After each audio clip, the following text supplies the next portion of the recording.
there's never really been, I don't really think that we can ever call our business normal, because I think we are always having to adapt, okay? Go back in time, 2003, 2004, boy, was it normal that all of a sudden, you're going to have to go to high definition instead of standard definition. Right. Was it normal that you're going to have to go and make an investment in equipment that can do 4K or 3G or whatever you want to call it?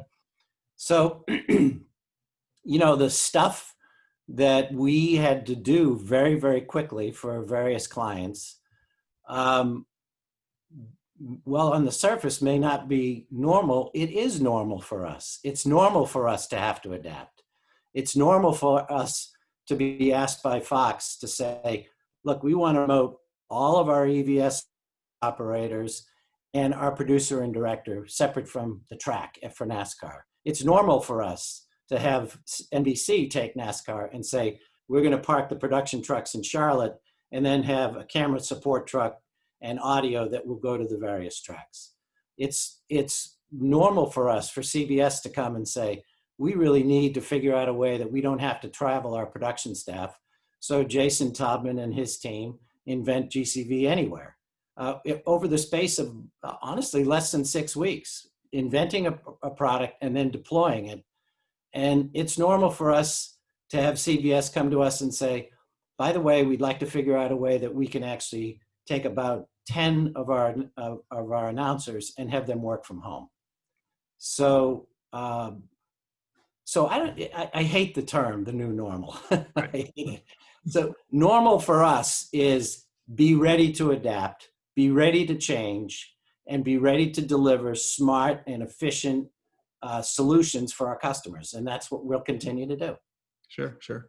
Yeah, Mel, from your perspective, as far as, how have you changed some of the conversations you've had up north? Yeah, so our tagline is adaptable, flexible, and innovative. So that is our industry. So I find innovation is going to continue. It has since I've been in the business. We're always looking for that next new thing. But I'm a believer that there's still got to be some balancing going on, because I'm not quite sure if the innovation is really saving all of us budgets and costs in terms of we're now doing a Raptors games in Tampa, and I have 2 trucks. I have one in Tampa, one in Toronto, and the transmission alone, because we're in the business of distribution as well, that's a huge cost. So I think we have to continue to innovate of how to bring those costs down. And even with the NBA 2K, we pivoted very quickly. The teams, all of the engineering teams across North America really knew how to change in this pandemic. But I'm not sure how much we saved in terms of the costs. I think 2021 is going to be more innovation, but also the balancing of the budgets. What's working, what's not, and what is within the costs ecosystem. Just even shipping those camera units around. We did a show called Battle of the Blades, where figure skaters and NHL players play each other or skate in a competition. And we've already lost a kit that came back from none of it. Well, that's a cost to us now. So do we pass that on? So I still think there's some, and I'm with Pat, it's not a new normal, it is our normal. So there's still a lot of things that we have to look at, but innovation's not going away. Sure. So Phil, obviously the RSNs have been in the, I don't want to call it the crosshairs, but as far as the, creating a one feed that's shared, and there's a lot less production, dedicated production on for both networks. What's your take from your perspective as far as since you were really well versed in the RSN challenges going forward? So, as most people know, in the past, when the RSNs, the regional sports networks had a game, there was an away feed and a home feed, and most likely 2 trucks or 1.5 trucks, but there were really 2 full productions, employing more people and so forth. The cost of that has now, and the health issues of having that many people on site have had a major impact on that. And the first and the initial response during baseball and so on has been to do what some people would call a world feed, where the home show produces the game and the visitor takes in the world feed and maybe an extra camera.